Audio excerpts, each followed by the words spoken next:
This is The Download from Sounds Profitable, your daily source for the essential news in the business of podcasting. I'm Gavin Gaddis. Here's what you need to know for today, Thursday, April 16th. First up, the AI enthusiasm gap, listeners versus watchers. Tom Webster's latest article preempted this afternoon's new Sounds Profitable report, Audio Primes, the podcast industry's most valuable audience. The report defines audio primes as podcast landscape respondents who consume at least 75% of their podcast content as audio. The same goes the reverse for video primes. The group reflects a mindset, not a demographic. For example, audio primes index slightly younger than the overall podcasting base. One mindset difference can be found in how receptive audio primes and video primes are to the idea of finding an AI-generated voice was used in one of their favorite podcasts.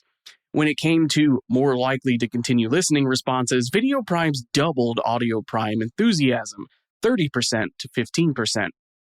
Webster argues that video podcast audiences have more exposure to synthetic content on short-form platforms. Audio-first listeners see it as replacing their preferred content. Video consumers see it as a contextual tool, Webster notes. Next up, YouTube is actually giving viewers fewer ads on live streams.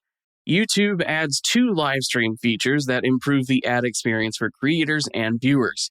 Whenever a user sends a paid item, for example, a super chat or a virtual gift, ads will be paused specifically for that user. This prevents ill-timed ads from interrupting them seeing the streamer's reaction. The new YouTube blog post also says the system will recognize when a stream's chat is at its most active and automatically delay ads for all users, allowing creators to maintain momentum. The latter is a particularly notable feature for live streamers and live podcast productions, as they have long had issues with automated ad breaks interrupting the flow of an active chat. Rewarding audience engagement has the potential to curry favor with both the creators entertaining that audience and the platforms protecting their engagement moments. Next up, AudioBoom publishes Q1 2026 trading update. AudioBoom's Q1 revenue hit $22.5 million, up 30% from 2025. The adjusted EBITDA profit for Q1 is up to $1.4 million, which is an increase of 118% year over year. During the quarter, AudioBoom averaged 170 million downloads and video views, up 79% year over year. This increase is attributed in part to the July 2025 acquisition of Adalicious, growth in AudioBoom's video podcast output, and the signings of Crooked Media and Red Handed to the AudioBoom Creator Network. Next up, young audiences embrace audio but recast what qualifies as news. The new Reuters Institute report, Understanding Young News Audiences at a Time of Rapid Change, finds respondents aged 18 to 24 are more engaged with podcasts than older groups, but that overall engagement isn't translating to strong news demand. Younger listeners get news from non-traditional sources like chat shows and comedy podcasts.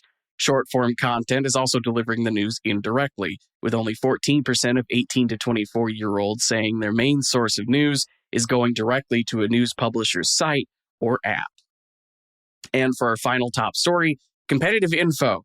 Study finds only 24% of viewers pay attention to streaming ads. An All About Cookies survey of 1,000 U.S. adults found only 24% paid attention to streaming ads, most multitasked or disengaged. The study also finds that of the major platforms, Netflix subscribers are the most willing to pay to get away from ads, with 52% of respondents with Netflix opting for ad-free plans. 67% of respondents would rather watch a single, longer ad break before the beginning of content instead of multiple shorter ad breaks peppered throughout. As for the rest of the news, the Podglomerate has an article detailing an exercise in which they ran 2 prompts through several major generative AI tools to see whom chatbots consider to be the top podcasters. This week's special edition of Media Roundtable is a recording from the iHeart and Oxford Road Luncheon at South by Southwest 2026, featuring Dan Granger, Tim Ferriss, and Dr. Laurie Santos. Manifest Media Production CCO Jack Levy has a new post announcing the company is hiring a head of brand partnerships. Crooked Media has announced Intelligence Squared will co-produce Pod Save the UK. On World Voice Day, OSHA has announced its new brand signature, Amplify Your Voice. In a sponsored segment of the Published Press, Central Talent Booking highlights how actor Kyle MacLachlan uses CTB to book guests for his podcast, What Are We Even Doing?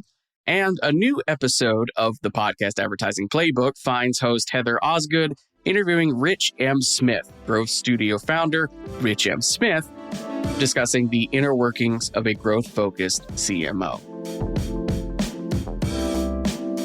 That'll do it for today's episode. You can find links to everything I just talked about by checking your show notes for the one link that'll take you to today's episode post on soundsprofitable.com. You can also subscribe to the newsletter version while you're there. Today's episode was produced by myself, Tom Webster, Molly DeMillier, and Brian Barletta.